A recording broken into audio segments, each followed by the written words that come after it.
So welcome. My name is Aniko Szabo, and I am Director of Biostatistics Consulting Service at CW and member of the CTSI Biostatistics Bird Group.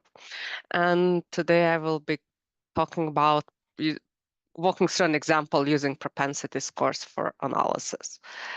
Uh, so if I figure out, oh my gosh.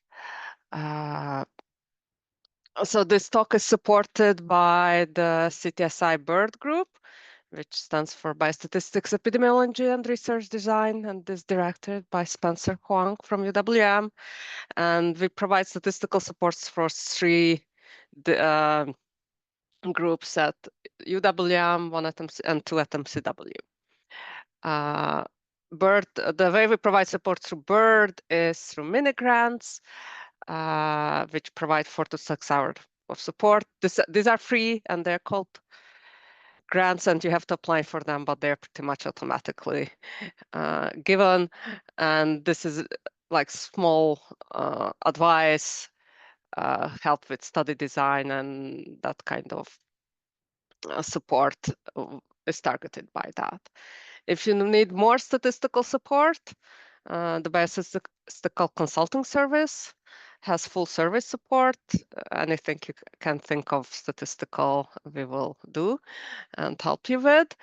But it is mostly fee for service.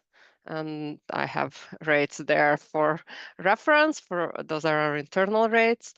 Except we do have some what we call integration contracts for several departments and divisions that are listed here, for where the department pays us to support their members for free, right? Not really for free.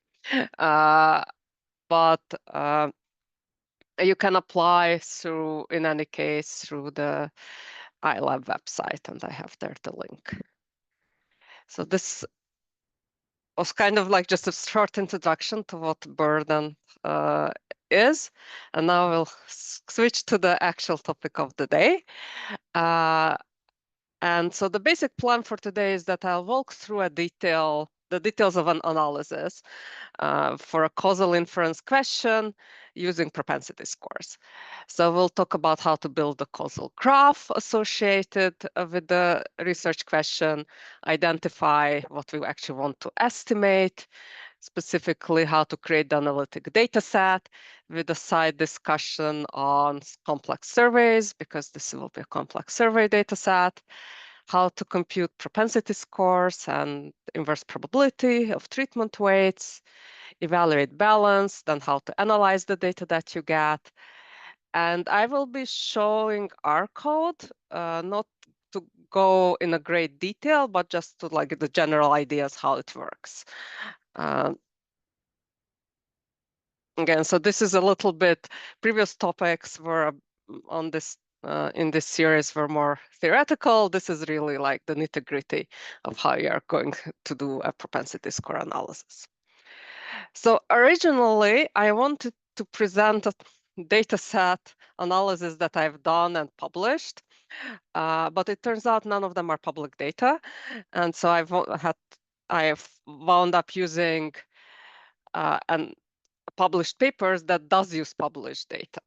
So I'm less familiar with this analysis, like, and all the necessarily details of the scientific background. But here's the citation of the paper that I'm basing this presentation on, and it's studying the association between vitamin D deficiency and diabetes in adult African Americans and whites.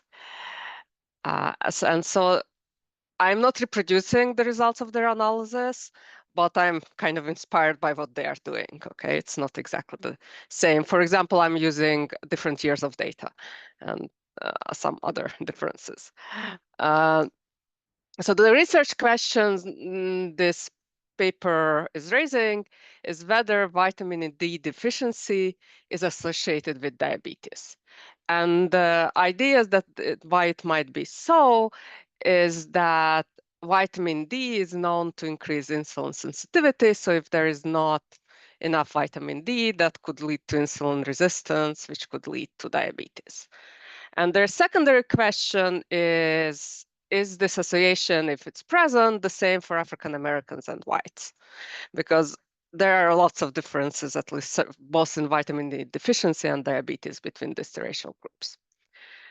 The data source they're using is the National Health and Nutrition Examination Survey, NHANES for short, and I'll talk more about it later.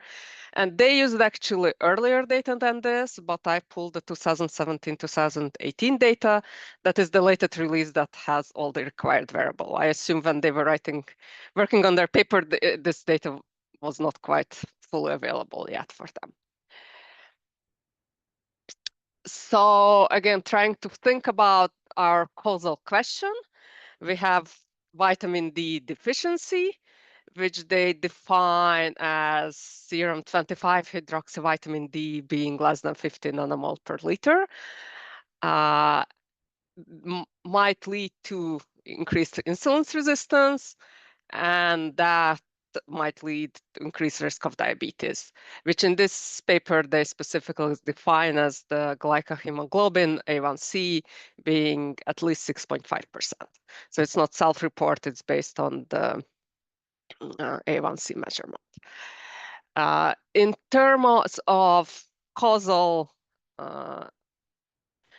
inference, this kind of graph, the components have specific names. The vitamin D deficiency would be either the exposure or treatment. It's often called treatment, but of course, this is not something we apply to people, treat them, so it's more like exposure.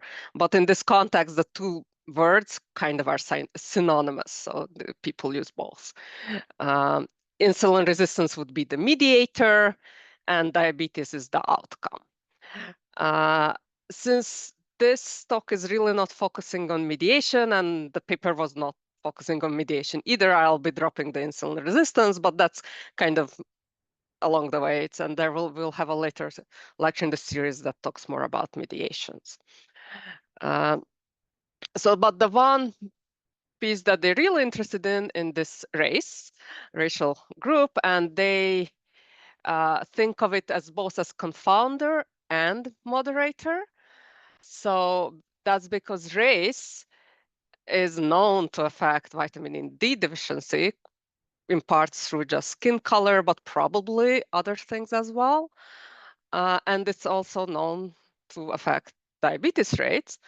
And the moderation is that they think that maybe this effect on vitamin D deficiency on race depends on race, right? And it's sometimes denoted by arrow to this, like arrow pointing to the arrow, right? So the race moderates. But that's certainly not all there is in the relation in other things that affect vitamin D deficiency and diabetes. So for example, age is clearly known to affect diabetes, right? That's the risk definitely goes up with age. Race affects age in the sense that it modifies the distribution.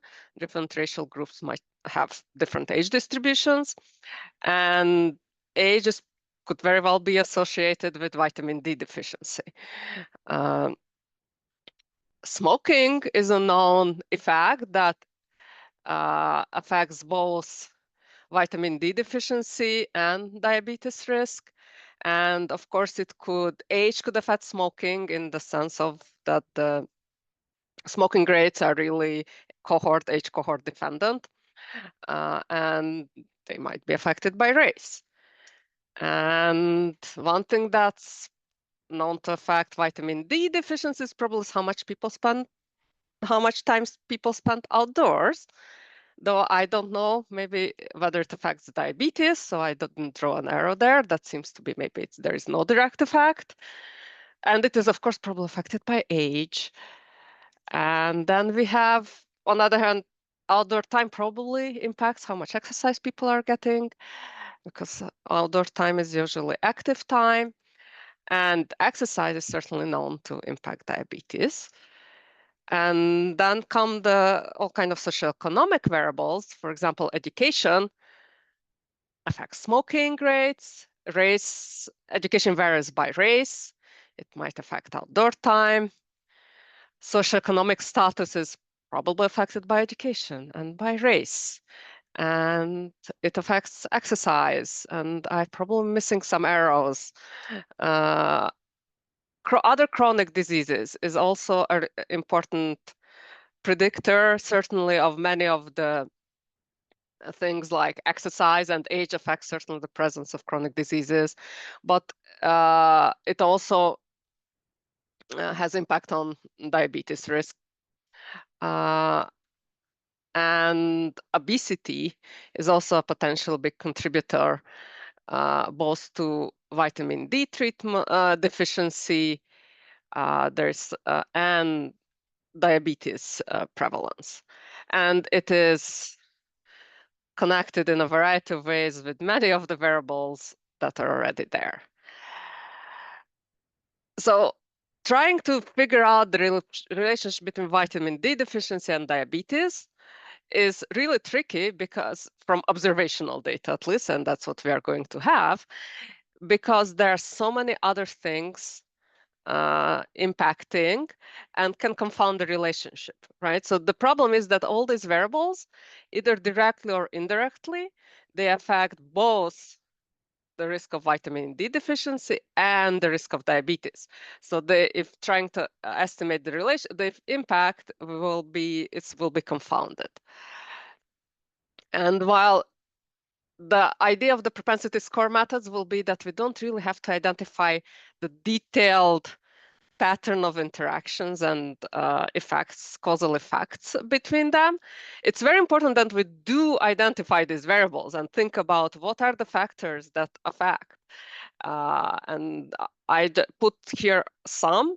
The paper I refer to has more, but I won't do more. But it is identifying these factors and discussing their relationship and relevance, and especially arguing that there are no other relevant factors, is a really important part of causal analysis.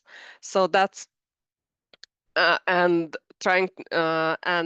one way to kind of undermine a causal analysis is to argue that the researchers did not identify the proper causal relationships or the proper causal variables that impact both the exposure and the outcome, and so there is an unadjusted confounding. So once we kind of identified what variables we are going to be adjusting for and what variables are important in this graph, we need to decide what exactly are we trying to estimate. And the two common causal estimates are the average causal effect and the average causal effect among treated or exposed subjects. And again, treated exposed is pretty much synonyms in this context. So average causal effect, it's either ACE or ATE when it's average treatment effect, is the most commonly used. And that would answer the following question. How does the prevalence of diabetes change if everybody is vitamin deficient versus nobody is vitamin deficient? So that's essentially what we'll say, what's the effect of vitamin deficiency on diabetes? We'll imagine a world where nobody is vitamin deficient, where everybody is vitamin deficient, but it's the same people, right? That's kind of the idea, that all the same people in these two potential worlds, the same people are vitamin deficient or not, and we see how is their prevalence of diabetes differ in these two worlds that could exist. The average causal effect among treated only focuses on people who are treated or exposed. In this case, they would have vitamin D deficiency. So the question you could answer is, if all vitamin D deficient subjects are made vitamin D replete, so we get rid of their vitamin D deficiency, how would the prevalence of diabetes change among them? So again, we imagine two worlds, one in which all the vitamin deficient people are vitamin deficient. That's easy to imagine. That's our current world. And the imaginary world is the part that now they are all not vitamin D deficient. And the question is, what would happen to the prevalence of diabetes? And at first glance, it might seem that these are almost the same question. That of course, if vitamin deficiency increases the risk of diabetes, then if we change the entire population or just a subset of population, the effect got to be the same, right? But that is actually not the case. And that's why it's really important to think about what question are you trying to answer? So the answer is not the same if the effect of vitamin D deficiency actually depends on patient characteristics. So it's possible that subjects with vitamin D deficiency are different in a variety of ways from subjects who are not. There's probably a reason for their deficiency, right? And if those same variables also affect how vitamin D's deficiency impacts diabetes, then suddenly it's possible that subgroups have different effect. And again, this is part of the research questions we have to identify. What is actually our question? And I'll be focusing on the first one. I think both are very meaningful questions, certainly, but I will be focusing on the first time, and then the end, I'll show the results for the quick discussion for what if we do the second one. So the data tools we are going to be using is NHANES data, as I mentioned. So this is a series of cross-sectional surveys conducted by the CDC. And it has multiple components. It has interview components, which collects demographics, socioeconomic, and dietary questions, pretty extensive questionnaires. And it also has an examination component, which actually people show up in a medical examination center, and they take medical measurement, physiological measurements like height and weight and everything else, and lab tests. So that's how we know some of the variables we are going to be using. That's how we know them, because they actually measure them. It uses so-called stratified multi-stage cluster design, and they oversample some target populations. So this is a fairly complicated study design that they use. But the good thing, and why I'm using it, and why these researchers probably use it, because they release public data in 2-year cycles. So it is completely publicly available, so anybody can use this data. So a quick detour about survey design, because just so that to explain what's happening, because we'll have to unfortunately adjust for it along the way. So the way it works is that the entire US is separated into so-called strata, which are geographical areas, mostly geographical areas. So there are actually 15 of them, and of course they don't have such nice rectangular shapes, but they are based on geography and urban-rural status. So they have 15 areas in the US. And so they are called strata. And then within each stratum, every 2 years, they select 2 primary sampling units, which are in this case actual counties, I think. They select county or county-like places. And primary sampling unit is usually abbreviated for PSU. So each stratum will have 2 PSUs, right? So we'll have 30 primary sampling units in 15. And then within each primary sampling unit, they have a more complicated process, but it's irrelevant for our purposes right now, and select people. And then they study them, right? And recruit them and examine them and all the other things. And so then each person, they actually gets to represent so each person in the study represents a known number of people in the US, because they're keeping track of the population in each stratum, in each primary sampling unit. They know how many people live there. So then they wind up knowing what's the probability that a particular person who is in the study winds up being selected, and then they assign a weight, which is 1 over the probability selection. So this is the sampling weight, has nothing to, and the sampling weight, again, essentially will tell us that this person 1 represents 1,000 people in the US, and person 2 might represent 200 people. So the weight varies depending on the characteristics of the person, the sizes of these units, and all those other stuff. But the good thing is that they know. And the important things to know whenever you meet a complex survey is that you kind of can't ignore the fact that it is complex survey.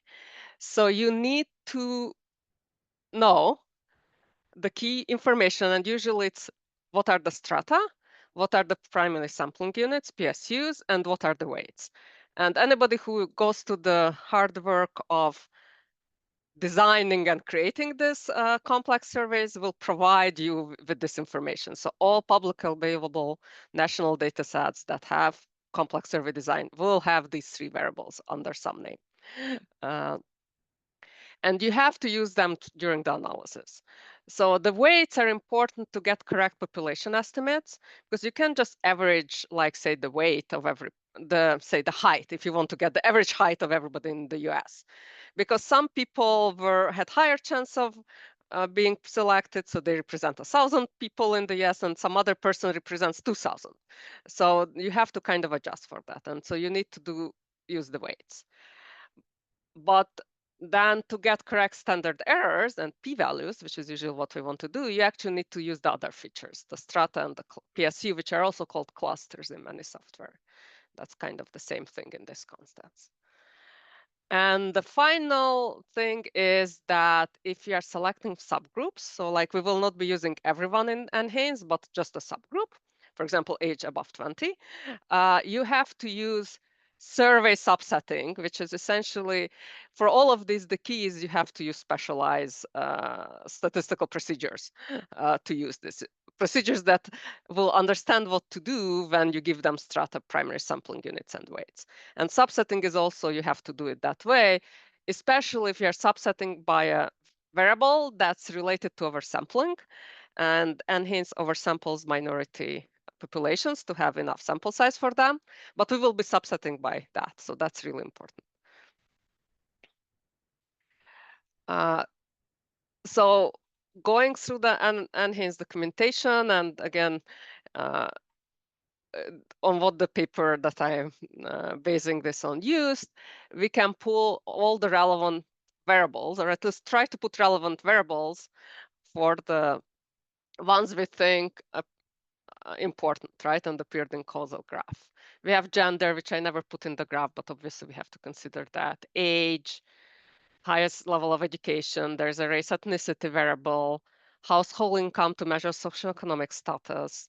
Well, this is our hemoglobin A1C. And here on the left column, I put the NHANES name just for specificity, but I very quickly recode them to some more readable name because I cannot possibly remember all these names. Right, we have BMI, smoking, they've used the variable, has the person smoked at least 100 cigarettes in the lifetime, so it's like ever smoked. For exercise, that's kind of the difficult variable to capture. But there's a series of questions. Does somebody's work involve vigorous intensity activity or moderate intensity activity? And recreationally, do they regularly do vigorous intensity sports or moderate intensity sports? And do they walk or bike on a regular basis to get to places? For the chronic diseases, there is a variable, have you ever been told that you have hypertension? Have you ever been told that you have high cholesterol? And finally, we have the 3 magic variables for survey data is the strata and primary sampling unit, and they are masked strata. They are actually not the real strata and not the real primary sampling units. I think they kind of do something to them to protect the privacy of the patients. But on the other hand, they say that these are proper variables to use for the analysis, will give the correct results. Very similar results to using the real ones. And there's the weight, right? The survey weight variable, and actually NHANES has 2 of them. But anytime we use data that's collected from an examination, and here I think BMI and the lab values are, then we need to use the examination weight. So we need to pull all of these, and now I'm kind of how we actually do it in R. For NHANES, there's a very nice library called NHANES A. I don't know why. That makes it very easy to just really pull data from NHANES. And they read the data directly from the website and add the coding, variable coding, and lots of helpful things with very little code, literally the code I'm showing you. So we have to identify which tables we need because the variables are specified into many, many tables, right? So each piece comes from a different table.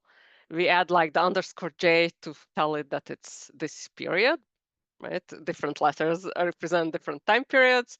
And then just this NHANES function this iterates through the NHANES function, the table names, and calls the NHANES function. So this is what it needed to download this specific data set. And then there is lots of analytic data set creation steps. So first we would need to merge all these data sets because again, they have information about same people, but there are lots of data set. And we would sequence number, SEQN, is their subject ID. So that's the one that we will be merging by. So I kind of pulling from each table that we downloaded, like from demographic table, I'm selecting immediately recoding variables, right? Renaming them. So gender and age and education, this is like the renaming step that I will be using them simply. This is where the weights are there. And then I'm merging it with get the hemoglobin, the vitamin D, the exercise questionnaire, all the exercise question, the disease question, the BMI, the smoking question, all coming from different data sets. But then they'll have this one data set, DD0, that will have all the variables in it.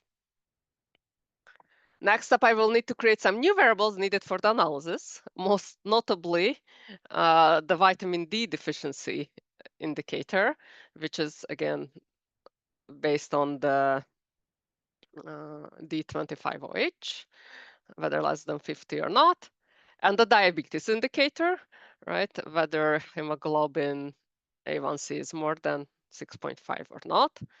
I also create a 0, 1 variable because some of the procedures want it to be 0, 1 and not yes, no. I don't know why, but that's... And there are a few other imputations that I'll come back later, but it needs to be done in this step. And the next step is to actually finalize the analytical data step. And this step would be skipped if you don't have a survey data. But as I mentioned, if you have survey data, you have to tell your software that you're using survey data. And this is how you do it in R. You use the survey library and you specify your survey design. And you need to tell it the IDs, which are the clusters, the strata, the weights. And the weights, what I did, I divided by 100,000, just because this data represents 300 million people in the US. And so if I just keep the original weights, I will get these huge numbers, like 300 million running around, and it's difficult to show them in tables. So, and I just, to make the output smaller, I changed the units of people count to a smaller numbers. And in a time we are going to see counts of people, they are in hundreds of thousands and not in actual people. But this is usually, you wouldn't want to do that. This is, and I did it because to make the table smaller, and also because some of the propensity analysis were not happy with the really large survey rates. Because again, these are pretty big numbers. The next step is we need to subset our data to our inclusion criteria. And so again, age more than 50, we are subsetting, we need to know their diabetes status and their vitamin D status. So we are removing all missing values. And they specifically want to focus on non-Hispanic whites versus non-Hispanic blacks. That was one of the inclusion criteria because, again, because that was an important predictor they wanted to study, and they wanted to keep it somewhat simpler, that including all potential races and ethnicities. But again, if you don't use surveys, you can start right here, just this step. I went through and kind of counted out what's the impact of this inclusion-exclusion criteria, like a flow chart you would present in your paper. So with survey-weighted data, we always have two ways of presenting data. One is the actual number of records, the actual number of people examined. The other one is how many people they represent in the US. So these are usually unweighted and weighted. So we start with 8,700 actual people studied by Anna and Haynes, right? But they represent 3,200 times 100,000, which is like 320 million people in the US, right? So this is kind of like the entire US non-institutionalized civilian population. Once we select age more than 20, we lose some people, right? Then we subset to only non-Hispanic, blacks or white, which loses surprisingly many people. Because right, so it's actually interesting. We use way more unweighted than weighted, right, proportionally, and that's because there are some oversampling from the minorities. Then when we just, based on the missingness of the data, we don't lose actually a lot of people. Of course, this is like 1 million people in the US, right? 13 times 100,000, that's 1.3 million people. So we are losing people. So, but at the end, we wind up with 167 or 168 million people. But 2,800 records representing 168 million people in the US. So first we would start with looking just our table one, our demographic table. And for that, I really like the GT summary library in R. And in part because you can just tell it that it's a survey summary. And if I give the survey data with survey summary, then it will do all the proper adjustment I need to do. If I add p-values, it will use the proper survey p-values. If I wouldn't have surveys, I would just say table summary and not table survey summary, but the rest of the code is pretty much the same. So I'm including all the demographic variables and just telling it what do I want to see as a result. And then I edited the results. It has a pretty big table, but I kind of showing you some subgroups, some nicely edited versions, okay? So we have the overall population, then broken down by vitamin deficiency and p-values, which is again our survey adjusted p-values. So we have, about the proportion of females in both groups are similar. Age is hugely different. The mean age of non-vitamin deficient people is way higher than for the vitamin deficient people, right? So like 7 years higher. BMI is significantly different, but on the other hand, it's really not that different. The really striking one is proportion of non-Hispanic blacks, like 43% of vitamin deficient people are. So it really is a huge variable, and that's why it's a key part of the study. There are some differences in education. In the rest of our variable, it's interesting, hypertension doesn't differ, but hypercholesteremia does.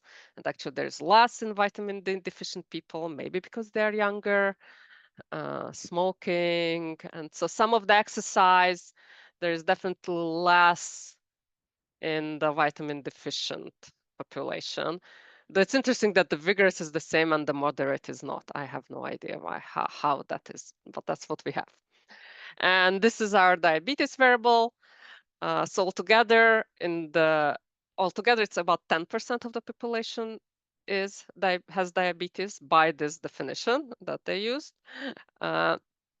and it's 9.4% among non-vitamin deficient and 12.6 among vitamin deficient, which seems to kind of suggest that maybe we are onto something, that vitamin D deficiency increases the risk of diabetes.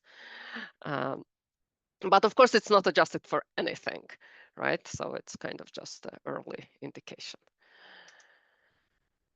So one thing I kind of suppressed a little bit in the previous slide is that there were also missing values in the reported tables.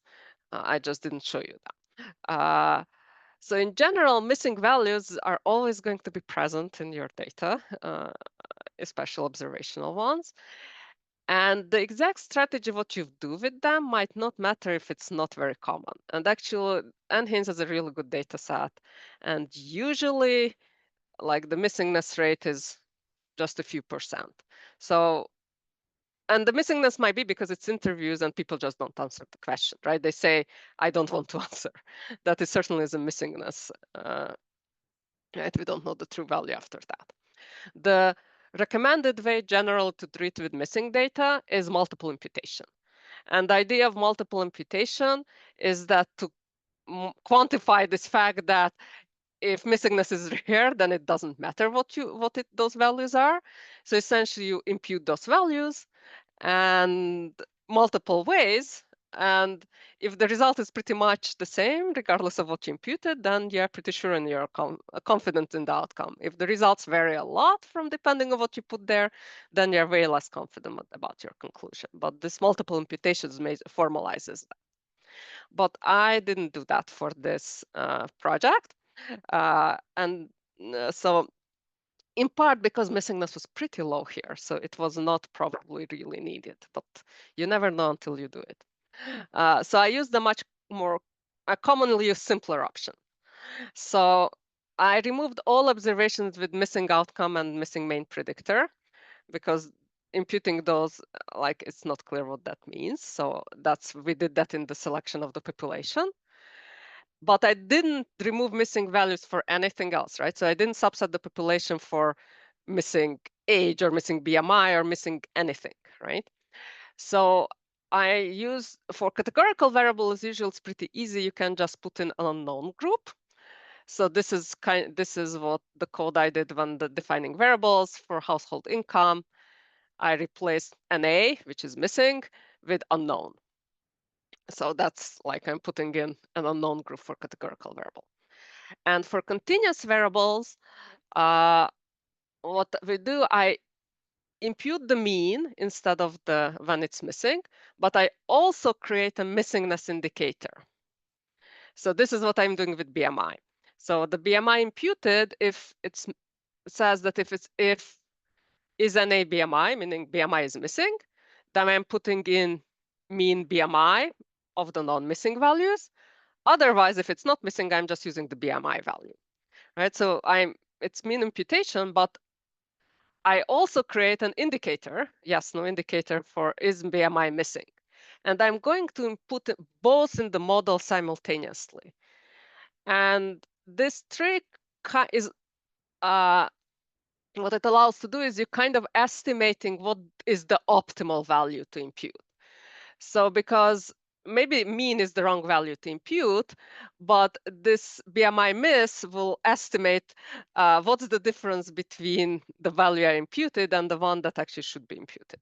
So it's kind of does that automatically. I don't have time to go into in detail, but it's kind of a nice trick that one can use to not delete observations with missing values for continuous variables and get reasonable results. Again, nothing really beats multiple imputation, but this is not, again, an unreasonable approach. Okay, so now that we have all our data, we can start thinking about the analysis and go back to our causal graph, right? So this huge mess, and I mostly captured all of these variables. So the trick of propensity score analysis is that we don't want to think about the nitty-gritty details of this graph. The way we want to think about it is that we have our exposure, our outcome, I'm setting out race specially because that's a key variable of interest, but really it's part of this big cloud. And there are lots of confounders, right? And I don't not going to think about all the details about those confounders. I need to know what they are, right? But not exactly what's happening with them.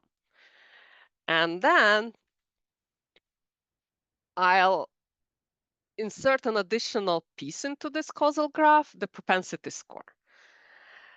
So these arrows that have going from the confounders to vitamin D deficiency, they mean that if you change these variables, the probability of vitamin D deficiency changing, right? So this propensity score is the probability of vitamin D deficiency.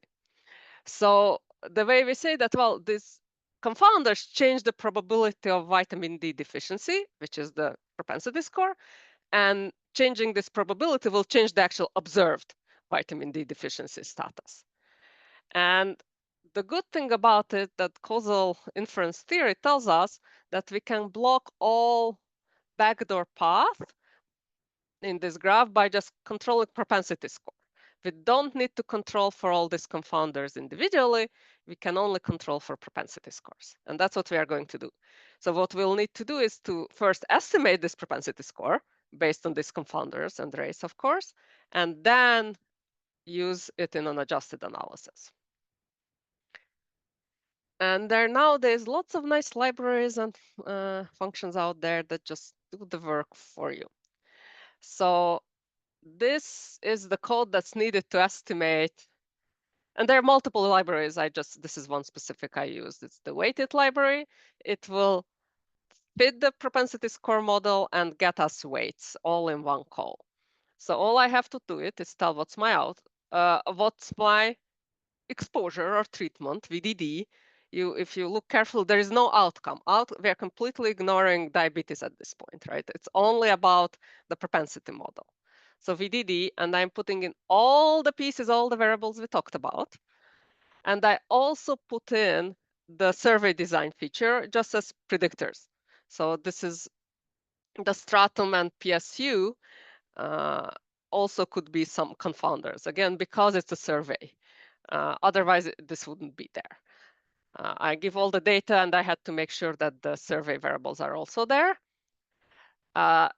This is, again, a special feature that only needed because it's survey. These are selection weights, and these are actually those weights in the survey that I was talking about. So again, this procedure can take that into account. We definitely need to use the weights, the survey weights, to estimate the propensity score, right? Any model using surveys need to take that into account. And this in the middle we tell us what we want to estimate, right? Our estimate, which is at ATE or ACE in this case, since it's not a treatment. Stabilize is just a recommended option for ATEs. It does a little adjustment. And I'm telling it that using GLM, which is logistic regression. So essentially, it will fit a logistic regression model of VDD for all this and calculate propensity scores us, and then use the correct approach to calculate ATE weights. And if you look at the summary, it will show us the summary of weights and lots of other information. You see for the vitamin deficient, the weights range for very small. So that means this vitamin D deficient person is not like anybody else, so they don't contribute. They will not be weighted a lot in the final analysis, and some people have high weights. And generally, until your weights get below like 10 or beyond 10 or even more, you don't have to worry about your model. But the problem is that if some person has a really high weight, then they might be overly influential, and that sometimes needs adjustment. So once we calculated the propensity scores, we need to check whether they're actually valid. Like, did we do a good job with them?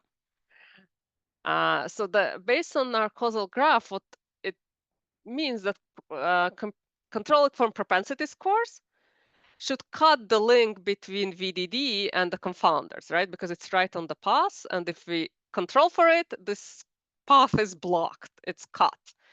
And that point, VDD and this confounder should be independent. So that means they should have the same distribution, the same mean, same variance in both VDD and no VDD groups. So we call it balance, that the two groups should now be balanced with respect to all the confounders. But p-value is not really a good measure of balance because it depends on sample size. So usually we use a different quantity to evaluate the balance. So are our groups really, did the propensity score works, and did we manage to get a good balance? And the most common one is the so-called standardized mean difference. And it's the difference between the mean of the two groups of the confounder, right? So one and 0 here refer to the vitamin D deficient yes versus vitamin D deficient no. So difference in mean divided by the pool standard deviation. So essentially, if the standard deviations would be the same, it's essentially the difference in mean divided by standard deviation. So how many standard deviation apart are the two groups? And again, note there is no sample size here. So generally, you would want it to be 0, right? So that they have the same mean, but that's impractical. Usually, the typical cutoff is that most of them should be less than 0.1, but really less than 0.2, kind of. That's the target. So to evaluate the balance, we can go two ways. So first of all, it's really nice to just look at how does our data look like after applying these IPTW weights that are based on the propensity scores. And to do that, again, it's a bit more involved with survey data. But I'm recreating a propensity score weighted survey data set, our unusual DDSY, I'm adding propensity scores. And I'm specifying exactly the same ID, strata, data set. So everything else is the same, except I'm giving new weights. And what I'm doing to weights is I'm taking their original weights, which are the survey weights, and multiplying them from the weights from the propensity score adjustment. Both are weights, and they both are kind of sampling weights, so you can really just multiply them to get the final weights. And then we can call, so this will be already re-weighted to have for the causal inference analysis. If you don't have surveys, it's actually, I find that using this survey approach is still can be very helpful, because you would not need to specify ID, which are primary sampling unit or strata or stuff like that, but you could only specify the weights. You say that the weights are the weights from the propensity score analysis and nothing else, and then all your later analysis will automatically be weighted and proper weighted test will be applied and so on. So it's kind of nice trick, even if you don't have survey weighted data, just use that one piece to get in weights. And then this code is exactly the same as I had before, but now these have been reweighted with the new, with the propensity weights in addition to their original weights. And again, I just pulling out some pieces of the result and I rearrange it so that I can show you more details. So I have the original overall data, and here I just have the percentages and not the counts. I have, these are again, from the original data, unweighted, unsurveyed, propensity weighted, right? The no and the yes group. And these are the inverse probability of treatment weighted. So these are what are the propensity weighted analysis. Okay, so again, I have no yes. And I calculate the standardized mean difference for the original data and the IPTW data.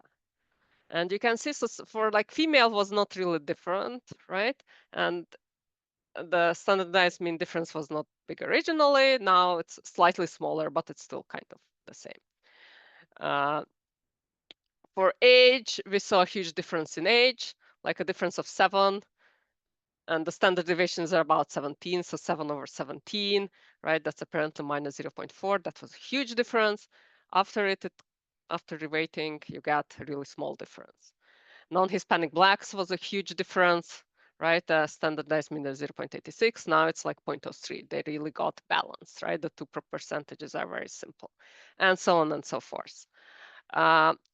Actually, one thing it's interesting to note here is that, for example, with the non-Hispanic blacks, right? So like originally the prevalence and the proportions were very, very different, and now we reweighted them. They are similar, but they're not similar to either one of these, right? What they are actually similar to is the original overall proportions.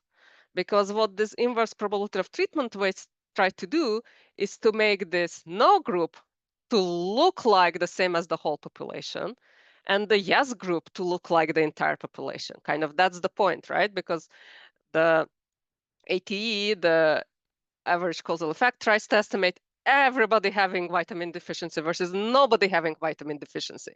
So their population characteristics should be the same for both groups.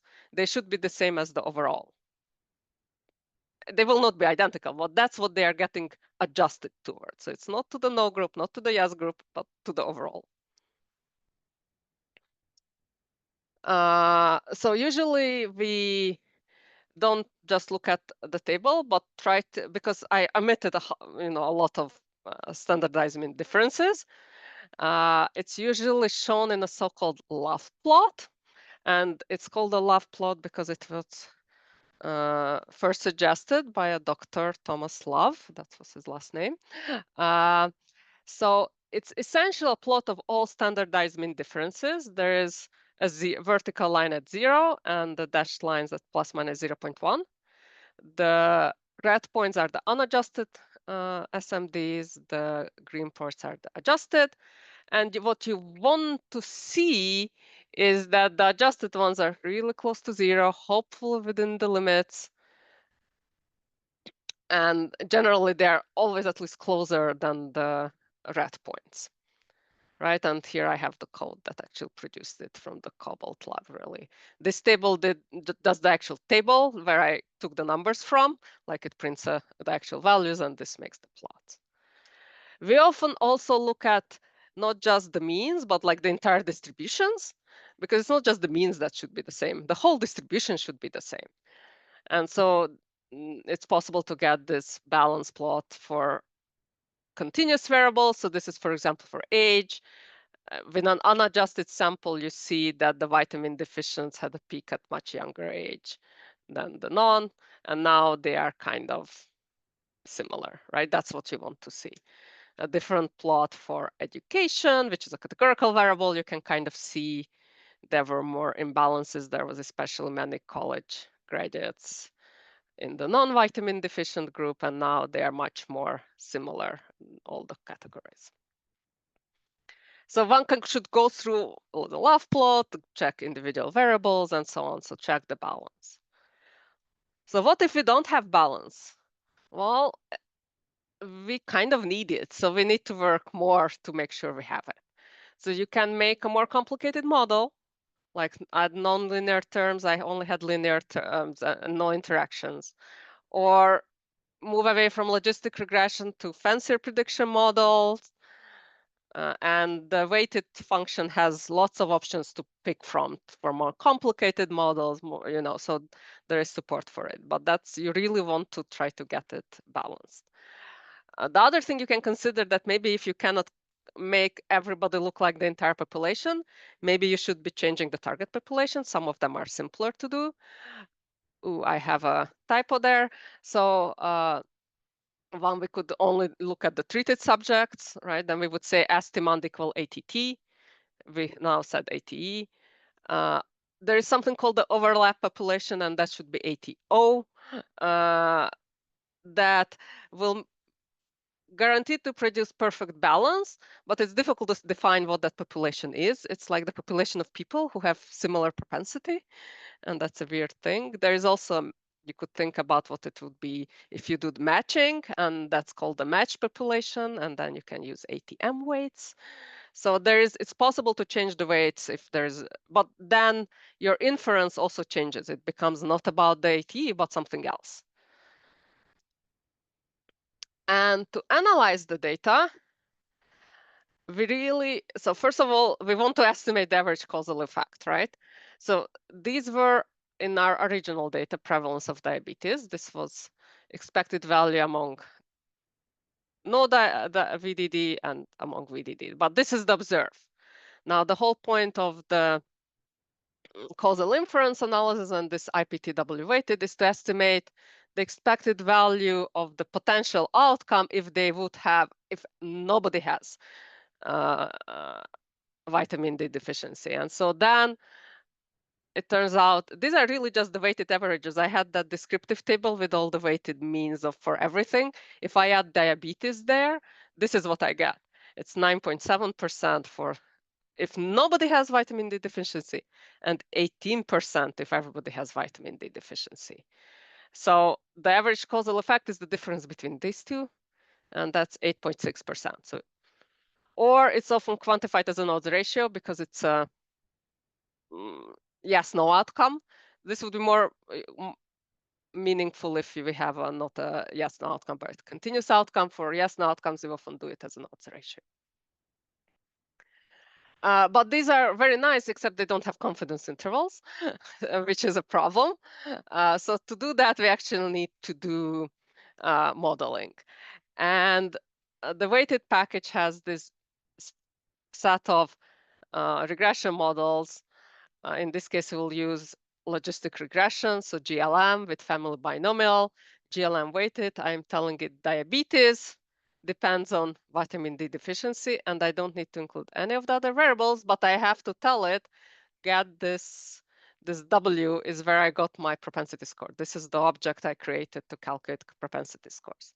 And the reason to use this instead of regular GLM, which you could do, is that the variance estimates of the regular GLM are not quite right because this estimates the so-called robust standard errors, which adjust for estimation of weights. So that's why it's a bit better to do it this way. And then there is a very helpful library called marginal effects that you can pull out all the predictions in nice format. You could also just look at the summary of this model and it has all the information needed. These functions get easier, like more directly pull out what you need without additional computations. So this will give our average predictions. This will be the comparison, which is the difference between the predictions. And you can also ask the comparison in terms of odds ratios, except it turns out you have to ask for log odds ratio and then exponentiate it. And so what you get, these values are exactly the same I quoted, the probability of diabetes, except they have confidence intervals now. And this, again, these estimates of the ACE, the difference or the odds ratio, now have confidence intervals to go with them and p-values. So again, we are comparing now nobody is vitamin deficient versus everyone is. And it says vitamin deficiency goes up, diabetes rates go up. So the second question was that we want to see whether it's modified by race, right? And again, it's very easy to do. We just have to add our race variable into the model, because moderation is really statistical, we would call it interaction. So what it means that we are trying to add the interaction between VDD and race ethnicity. So we are saying, is the effect of VDD depend on race ethnicity? And we pull out exactly the same way. We can have more variables. We can add the one that compressions VDD by race, but otherwise it's really just minor modifications. And what we get is we get 4 sets of estimates, potential outcome means we get for Black people, for white people. And what turns out that for Black people, if nobody is vitamin D deficient, then 15% have diabetes. And if everybody is, then 12% have diabetes, which is really, really not the same as for white people, which is white people's values are pretty sure close to the overall population because they are like 85% of the population. So of course, they are the majority. They're going to dominate the population group. But there is nothing seems to be going on. And if you estimate the differences, there is nothing significant for the Black population. And the fact that this is not significant and this is significant doesn't mean that they are actually different in general. In this specific case, it definitely does. From the model summary, one can pull out an interaction p-value, and it's very highly significant. So again, it does say that the effect of vitamin deficiency is really, really driven different by race, right? Among whites, there's a big effect. Among blacks, there's almost nothing. Well, almost the opposite direction, but consistent with nothing. So, and that's why I also wanted to show what happens if we look only among the treated people or exposed people, right? So change from ATE to ATT as the target. And again, it's very easy to change. And from the previous code, I need to say that I'm estimating ATT. And there is this additional argument that I have to tell them that, which is the treated group, right? Is the vitamin E deficient is the one I'm considering treated, because otherwise it doesn't know. And so what you got, if we have, in this case, we only have the people with already who have vitamin deficiency. So our two groups is we don't change their vitamin D deficiency status, it's maintained. So we have 12.6% prevalence. This is actually the observed prevalence. But this is the one that's interesting, that's got estimate. What if we manage to eliminate everybody's vitamin D deficiency? It's 10.9% prevalence, which is, if you took the difference or the odds ratio, is not significant. So like even though overall there was a causal effect, right? So within the vitamin D deficient group, there is nothing, right? And in part, it's probably because the vitamin D deficient group was very heavily African American, and we saw that among African Americans, it didn't matter, right? So this is just an example where the average causal effect in the entire population and only among the treated is actually quite different, right? Because they are different scenarios. So unfortunately, so the paper kind of gets to this conclusion and they don't really know what to do with it either, in the sense that why is it so? But it's clear, at least in this data set, that vitamin D deficiency does definitely increase the risk of diabetes among white people, but not among African Americans. Maybe in some of their subgroups, maybe there are other interactions, moderations they could have looked at and they didn't. But definitely it's not the same.